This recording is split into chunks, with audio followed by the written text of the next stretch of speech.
Hello, and I am excited to talk today about mindfulness-based interventions and the autonomic nervous system. Diving into an article that I just read this week as I'm prepping for one of our new master classes, and excited to share it with you. So if we haven't met, my name is Julie Hirschberg. I am a neurologic physical therapist. I am the owner and founder of re+active Therapy and Wellness. I'm in the Los Angeles area, and you know what? It just feels like summer today. It's gorgeous. And I have been prepping with my fellow coworker, Emily Ramon, for a masterclass that we're doing for people with Parkinson's. It is actually tomorrow, Thursday, June 13th, and it's on some of the things that we overlook in Parkinson's disease, and frankly, in a lot of neurologic disorders, and that is the autonomic nervous system. So, as usual, whenever I'm going to be teaching a course or a class, I'm going to dive into the literature. And I have found so many interesting things. You're going to have to come to the master class. It's for people with Parkinson's, but anybody can come. But really, it's the stuff that we're going to share is for people with Parkinson's. But I think this field of literature has really exploded, including this particular article that was just published this year in January of 2024. And let me show you a little, the title. I think it's on here. Here's the title: The Impact of Mindfulness-Based Intervention on Objective Physiologic Measures of Autonomic Function in Individuals with Medical Conditions, a Review of the Evidence. And this is a systematic review, a meta-analysis. What I love about a systematic review is that they kind of do the work for you. They look at all the literature, they look at all the measurements, and put those pieces together to make recommendations. So that's what I love about this. And honestly, I was looking through the literature, particularly at exercise interventions in the autonomic nervous system, yoga in the autonomic nervous system, mindfulness in the autonomic nervous system, in any populations, right? Because what I really wanted to know is, if we measure these things, if we measure the autonomic nervous system, does it change with these interventions where we're trying to change the autonomic nervous system? We're trying to change it with things like breath work, with things like yoga. But does that actually happen? That's what I want to know. And we do know, and there have been quite a few studies in healthy adults, but what about folks that have other things? And what I like about this particular systematic review is that they looked at several different diseases. So that's why they said medical conditions. They looked under oncology, so folks with cancer, cardiovascular, so folks with heart disease or hypertension. They looked at folks with pain as well. And I think I got the three main groups there. But essentially, they were looking for anybody with a medical condition where they have studied a mindfulness intervention and they have looked at a physiologic outcome. So this is important, not just a self-reported outcome that the person got better, but a physiologic outcome that their physiology changed, particularly the autonomic nervous system. So I feel like I have to give a little background, because how do they measure that, right? So in our clinic, what we do in looking at the autonomic nervous system is primarily through looking at heart rate variability. So we do this a couple of different ways. We use, and in fact, I just got a new one. I thought it was hanging out here, but we use a Polar H10 heart rate monitor. That's one way we'll check for heart rate and heart rate variability. Then we also will use something called the LIEF, L-I-E-F, and it's a little portable EKG that somebody can wear, and that also measures heart rate and heart rate variability. So those are two ways that we measure it. things that we've also looked are with pupils. So there are some ways that you can use pupillometry to look at how the pupil changes to light, because that's a measurement of the autonomic nervous system. We can look at exercise tolerance. So we'll use something like the Buffalo treadmill test or bike test or stepping test to look more at the person's exercise tolerance and the autonomic nervous system. But what's interesting is that this study also was talked about several other measures that we might use to look at the autonomic nervous system. Now, most of these are not going to be done clinically by a physical therapist because they're research measures. But basically, one of the take-homes actually from the study was that it's helpful to use more than just one measure if we want to see and pick up a change. That's not surprising because our nervous system is pretty complex, and it's helpful to have more than one way to measure what is happening in the nervous system.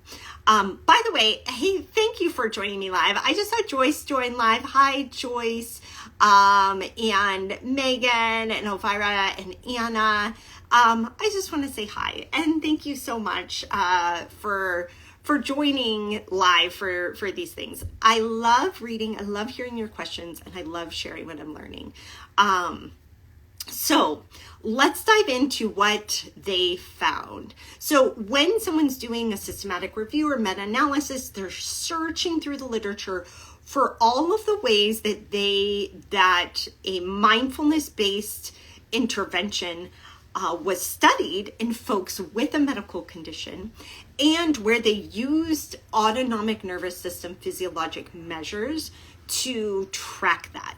So let me show you a table here. Here's one piece of a table, and it's so tiny. I'm going to pull it up in my article here. So this is actually, let me pull this up. Okay.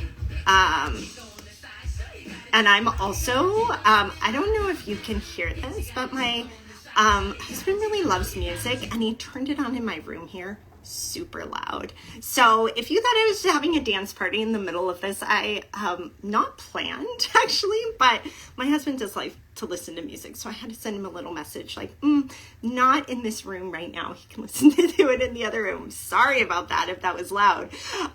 Okay, so this tiny table, I'm not sure that you can even read it.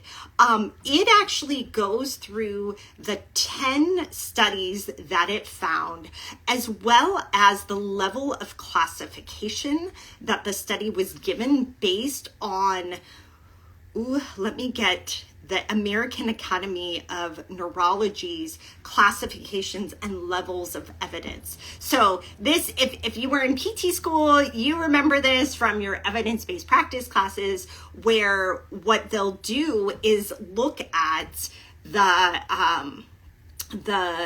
how the study was completed and the level of change that occurred. Is it a randomized controlled trial? Is it blinded? And so on. And then when you put all of these pieces together, we can get a class A, B, or C with the level of evidence. That's kind of the basics of that. So these are the collective results of the study. There were studies that use, so I do want to break down what kinds of interventions are studied in this realm. And I like that they actually brought multiple things together. So if you see in the top there, it says MBSR. So MBSR is mindfulness-based stress reduction. And this is a protocol, mindfulness. I mean, I'm just going to repeat the word, but it's pretty self-explanatory. It's a mindfulness-based stress reduction program. And this is a program I did. It's typically an 8-week program. Really, really great. It's based on the work of John Kabat-Zinn. It's been studied really widely with all sorts of different populations and has been shown to be extremely effective for reducing stress. Now, remember, this meta-analysis and systematic review was not looking at does it reduce stress, because far and wide MBSR is very highly evidence-based way to reduce stress. This was looking at what are the changes in the autonomic nervous system. So they broke up the mindfulness-based interventions from ones that used MBSR, which it makes sense that they would use that because it is a really well-researched program. And then they had at the bottom of the table, what you can see there, results of studies using non-MBSR techniques. So what you can see kind of in the middle column there, one of them was just a 5-minute mindfulness breathing activity. This is so interesting to me because this is the kind of stuff that our psychologist leads in our recenter class. We have a class that's really a brain-body class. So a 5-minute mindfulness breathing technique was one of the things that they studied. Qigong was another one. Another was transcendental meditation. Another was doing a body scan, just that part of the MBSR. So very interesting, these different, so 5 of the studies were with MBSR and 5 were non-MBSR. So of the studies that they found, 10 studies total. And then over on the side of that table, you can see how the autonomic physiologic response was measured. So heart rate variability was the primary, but I want to point out another. It's called the CAS, and let me get the exact wording. It's the Composite Autonomic Severity Score, and it's multiple tests at once. And one of the things the author shared at the end of the systematic review that might be the most helpful way to measure the autonomic nervous system response to intervention is to have something a little more holistic like the CAS. Some of the other ways that they measured this were with skin conductance, the skin response, and something called the MSNA, which is the muscle sympathetic nerve activity. So clinically, I will tell you, of all of those, the heart rate variability and skin conductance are the easiest to measure, but there are components of the CAS that we can do. So one of the components of the CAS is actually looking at blood pressure response to a Valsalva maneuver, for example. So clinically, we could be testing that. And what would that tell us, by the way? So for all my clinical friends who are joining us here, what that would tell us is if we are doing an intervention, we could do pre-measurements of the autonomic nervous system, and then we could do post-measurements, and we can see, did that intervention change? And I don't mean just in one day. By the way, I mean like in an entirety of an intervention, which, by the way, none of these were testing a one-day intervention at all. And in fact, as I've been doing my literature review, most of the studies looking at just a one-time response are not finding very much improvement in just doing something one time. Not surprising. This is the nervous system, folks. It doesn't change like just after one thing, or I should say sustained change doesn't occur just after a one-time intervention. We really need practice at some of these things to make real lasting changes in the nervous system. So these are the 10 studies, and then I'm going to share another piece here. This is a big, really big table. And again, I'll share the link to the articles and this video in our newsletter. I do this every week. I share our resources. I share links to the articles. If you want to get on my newsletter as a clinician, sign up at reactiveeducation.com. As a patient, sign up at reactivept.com. And I'm going to shout out Brooke. Brooke's a student physical therapist right here in Los Angeles. Hi, Brooke. And says, thanks for sharing this. How cool that you're here. Thank you. I also want to shout out, I think I saw Spencer come on.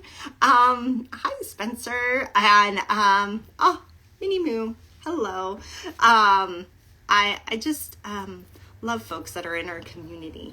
But one of the great things in a systematic review or meta-analysis is that they're going to actually break down all of these studies. So I don't expect that you can see this. It's pretty tiny on here, but this is table 1 in this meta-analysis and systematic review, where they break down these particular studies by the medical diagnosis. So the top ones are oncology, the second is cardiac, and the third is in chronic pain.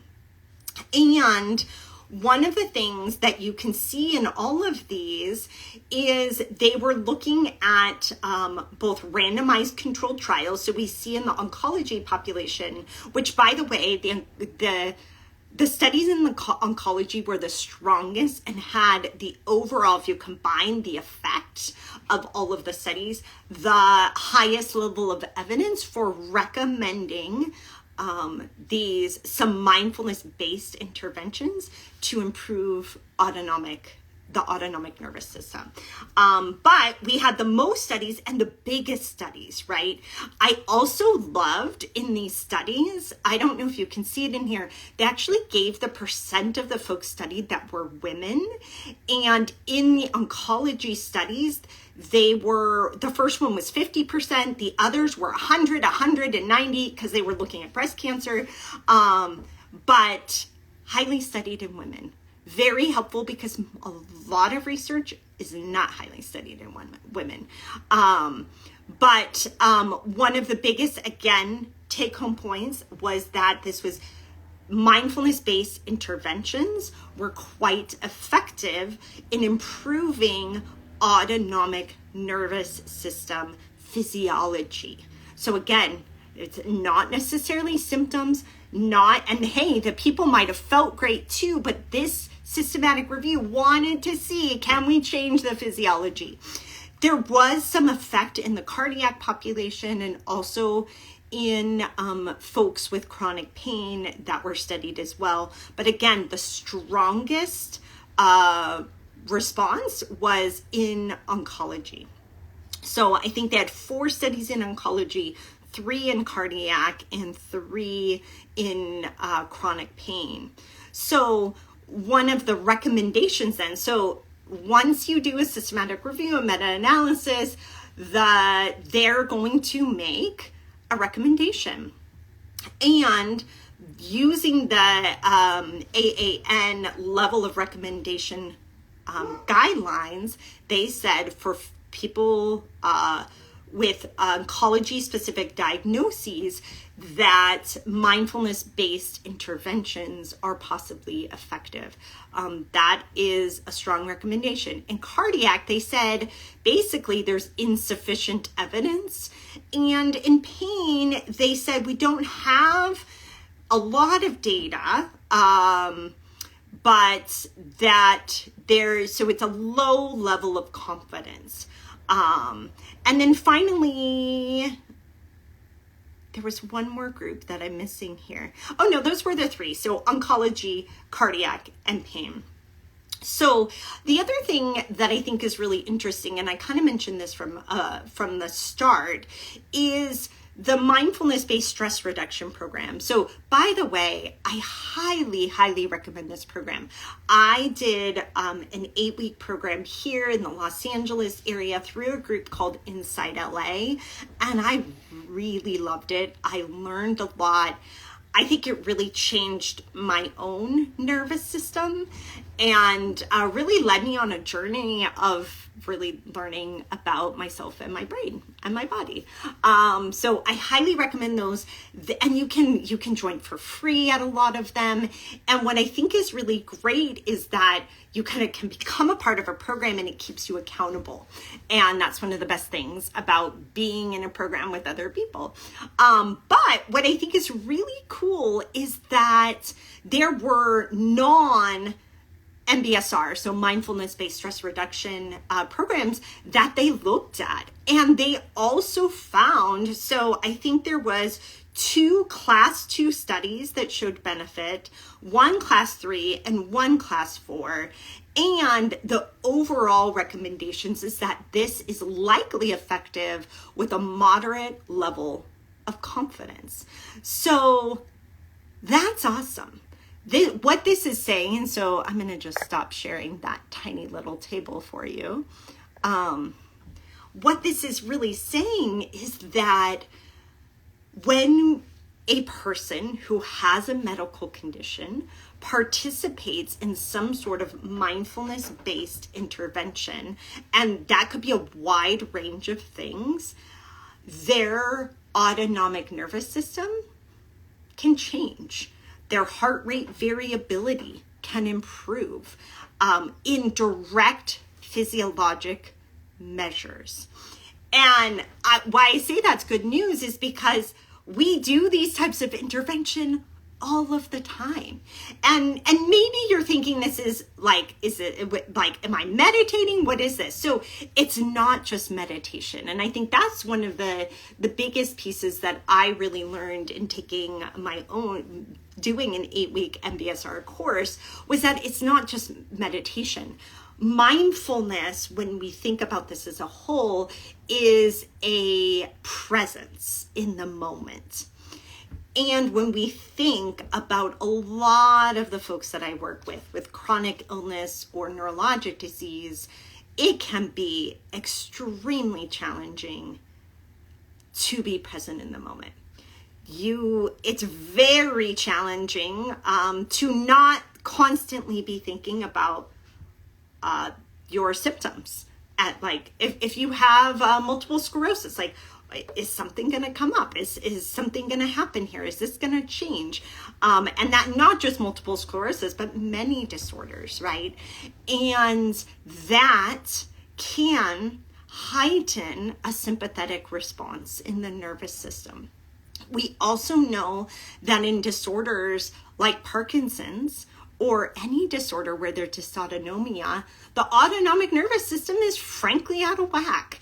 And if we can do anything to help train that system, we should be doing this. So yes, I'm talking about things like Parkinson's. This can occur in diabetes, autonomic nervous system dysfunction, POTS, postural orthostatic tachycardic syndrome, long COVID.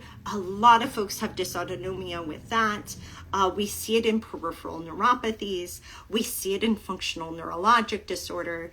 I mean, literally the list goes on and on and on for how many different types of disorders that we see every day where the autonomic nervous system is involved.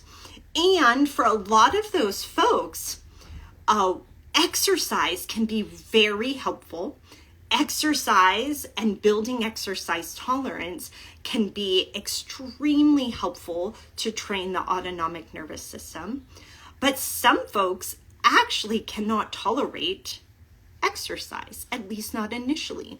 And again, in part of my deep dive into Parkinson's, there's a whole subset of folks in Parkinson's that can't tolerate the high intensity exercise that and aerobic exercise that has been so advocated for in Parkinson's because of their autonomic nervous system. They have to, it doesn't mean they never can, but there are folks that just don't have that autonomic cardiovascular control to be able to intensely exercise. And we know intense exercise is so good for the brain in Parkinson's and every human too. But what if you can't do that? Where do you start? And what I love about this is this study confirms for us that we could start with some mindfulness-based interventions. And it doesn't need to be an 8-week MBSR course. It doesn't have to be meditation. It can be things like Tai Chi and Qigong and a simple breathwork activity. It could be a body scan. And a wide range of interventions. Now, I do want to share, let me see if I could quickly find it, one of the things that I was introduced to early on in teaching mindfulness practice is that a person with trauma actually may have a really adverse effect with mindfulness-based trainings, and they need trauma-sensitive mindfulness. I really love this book. David Treleaven, I think is how you say it, Practices for Safe and Transformative Healing. I highly recommend it if you're working with folks who have experienced trauma, which are a lot of the people that I see because they've experienced a lot of medical trauma. So, trauma-sensitive mindfulness, I highly recommend. Oh, hey, the Neuro Guy DPT, famous neuro guy on Instagram, loves using grounding, sensory weighting techniques for post-concussion ANS dysfunction and dizziness. Yes, I love it. So I wish the study might have included those things, but we should do this study, right? So other things that can actually help with some of that mindful awareness and grounding are just what he is saying. Things like grounding. Grounding activities are part, actually, of trauma-sensitive mindfulness too. But it's using grounding through our sensory system is one way to practice mindfulness. And what I would really love to see actually is that we look at, do those things change the physiologic output? So I'm curious if you test heart rate variability, because one thing I would do with folks, and I'm glad you said post-concussion, by the way, because I left that off my list. Post-concussion, brain injury, a huge source of autonomic dysfunction. What we should really do in the person with autonomic dysfunction is be testing that pre and post, or pre and during. So this is my big plug to heart rate variability monitoring, because let's say you put it on, and I do this because you put on the EKG, you're measuring heart rate variability, and then you add some sensory weighting. Does the heart rate variability go up? That would be a sign that they're having an improved autonomic balance or output. Does it go down? Maybe that's not for them, right? So this is why I love having immediate feedback of heart rate variability, so that we can see for this individual person, sensory weighting, really helpful. Grounding, really helpful. Tai Chi, helpful. Mindful walking, not helpful, right? So we could actually, and this is where I said, let's take the literature and apply it to your patient. What might you try? What mindfulness-based intervention might you try? And how will you test, is their physiology actually changing? So again, heart rate variability, one of the easiest ways to do it. And that I think is most helpful in the moment too. But again, what this systematic review also suggested is that maybe to go broader than just heart rate variability, to look at the entirety of the autonomic nervous system, and to be able to see if a long course or over the course of your treatment, not just pre and post session, but pre and post your whole plan, does the autonomic nervous system change? We might need more than just heart rate variability to show us that. But I do love heart rate variability testing during our treatment to see if somebody's physiologic response changes. That is what is so cool and so very powerful, right? I mean, I think as a physical therapist and as a patient myself, I want to know what we're doing, if it's actually changing things for me. And you know what? Because I'm a skeptic, I'm not satisfied just to see or feel better. I want the data. Show me the data. I'm always asking for data, which is why I love talking about articles with you all every week. So this article this article's got the data. So I'm just going to put the name up here one more time for you. But again, I'll put the link in our newsletter this week. It was called The Impact of Mindfulness-Based Interventions on Objective Physiologic Measures of Autonomic Functions in Individuals with Medical Conditions. And it was a systematic review, a meta-analysis giving us a ton of data and insight into the effectiveness. And you know what? They are mostly effective, and several different types are effective, which is great. And the reason I have been diving into the autonomic nervous system once again is because we are doing a free class for people with Parkinson's. And it's tomorrow meaning Thursday, June 13th, but we'll record it. And so if you have Parkinson's and you can't join us tomorrow, we'll record it and send it to you as well. But we are going to talk about some of those pieces of Parkinson's and intervention that we don't often talk about. We always talk about the motor symptoms, meaning the slowness, the tremor, how somebody's moving, their balance, and so on. But we don't always talk about the autonomic components. And they're actually huge. And for a lot of folks, they affect their life even more than their motor symptoms. And so we're going to talk about what are those symptoms. We're going to talk about the anatomy involved with it. I'm going to share, this is just one article, but I'm going to share several articles about interventions and interventions specific to Parkinson's. We are going to practice. We're going to do 2 different strategies that if you're a person with Parkinson's, you could use right away to regulate your autonomic nervous system. And we're going to do that all tomorrow night. So if you have Parkinson's, if you know somebody with Parkinson's, please share this with them.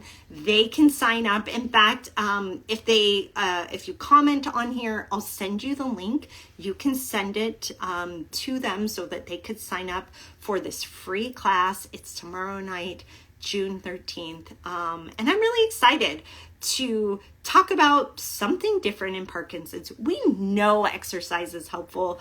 We know and understand the motor symptoms of Parkinson's, but oh my gosh, that's just the tip of the iceberg. The autonomic nervous system, it blows my mind every time I dive into something new. So I'm just a sponge. I don't claim to be an expert on any of this, by the way. I just read things and share them with you because I am so curious, and I'm just kind of a sponge when it comes to this information. So as always, thank you for your comments, for your questions. Please keep them coming. I'm just making sure I didn't miss anything here.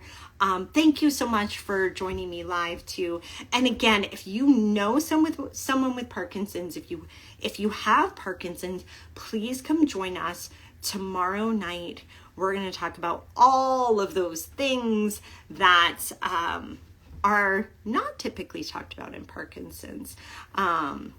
So love that. Yeah, so we've got more autonomic nervous system fans. You know what is so cool is I think the world keeps evolving.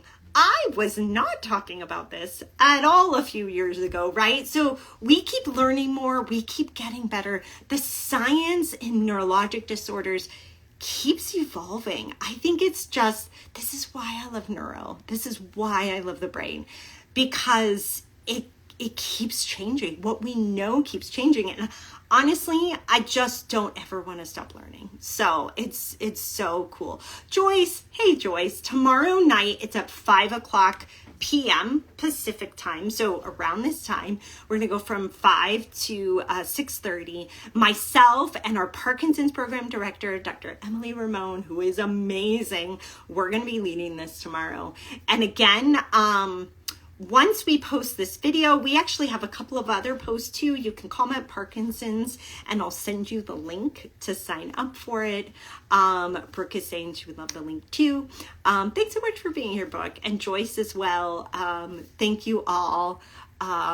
Really, really appreciate it. And I think it's Chris I was calling him the neuro guy DPT because that's what comes up on Instagram. But Chris, thank you so much for being here and sharing your autonomic enthusiasm as well.